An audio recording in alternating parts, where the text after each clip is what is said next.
بسم اللہ الرحمن الرحیم۔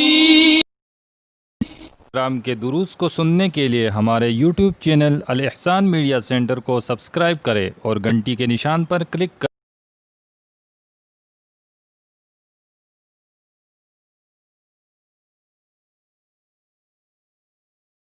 ورحمۃ اللہ وبرکاتہ۔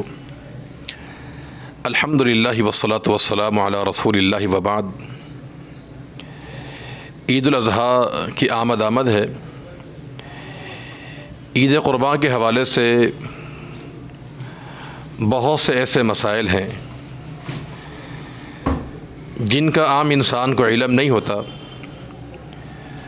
لہذا ان مسائل کی وضاحت اور صراحت کرنا بہت ضروری ہے۔ ان مسائل میں سے ایک مسئلہ عموماً ہمارے معاشرے میں یہ پوچھا جاتا ہے کہ فوت شدہ کی طرف سے قربانی کرنے کی شرعی حیثیت کیا ہے؟ اس کا جواب یہ ہے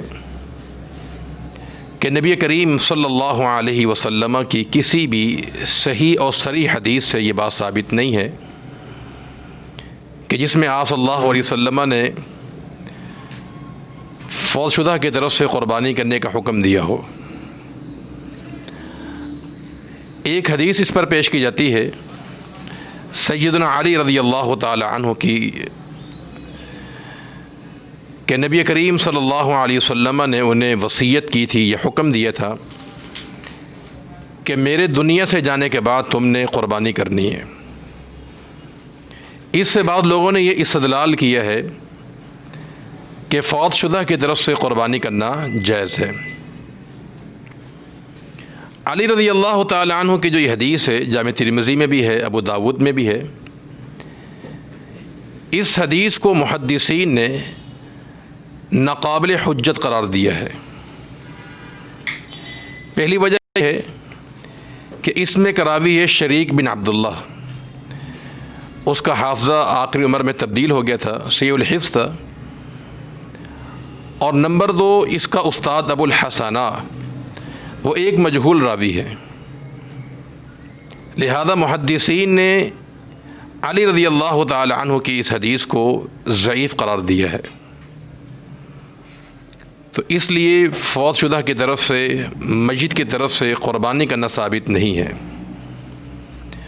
اور نہ ہی نبی کریم صلی اللہ علیہ وسلم کی وفات کے بعد سیدنا ابوبکر صدیق رضی اللہ تعالی عنہ، عمر ابن خطاب رضی اللہ تعالی عنہ، عثمان غنی رضی اللہ تعالی عنہ، کسی ایک صحابی سے بھی یہ بات ثابت نہیں ہے کہ انہوں نے رسول اللہ صلی اللہ علیہ وسلم کی طرف سے آپ کے جانے کے بعد قربانی کی ہو۔ ہاں، زندہ کی طرف سے ایک شخص زندہ ہو اور وہ غائب ہو، موجود نہ ہو، اس کی طرف سے قربانی کی جا سکتی ہے، جیسا کہ صحیح البخاری میں حدیث موجود ہے کہ نبی کریم صلی اللہ علیہ وسلم نے ازواج مطہرات کی طرف سے ایک گائے کی قربانی دی تھی، جبکہ ازواج مطہرات کو اس بات کا علم نہیں تھا۔ تو زندہ ہو بھلے وہ وہاں موجود نہ ہو، اس کے علم میں نہ بھی ہو، تو اس کی طرف سے قربانی کی جا سکتی ہے، لیکن مرحومین کے لیے یا ان کی طرف سے قربانی کرنا ثابت نہیں ہے۔ البتہ یہاں پر یہ ہم وضاحت کر دیں کہ ایک انسان کے والدین دنیا سے رخصت ہو گئے، اولاد کا ہر نیک عمل ماں باپ کو ملتا ہے، تو اس لیے مستقل اور انفرادی طور پر قربانی کرنا میت کے لیے یا والدین کے لیے یہ کتاب و سنت ثابت نہیں ہے۔ اللہ تعالی ہم سب کی اصلاح فرمائے۔ السلام علیکم ورحمۃ اللہ وبرکاتہ۔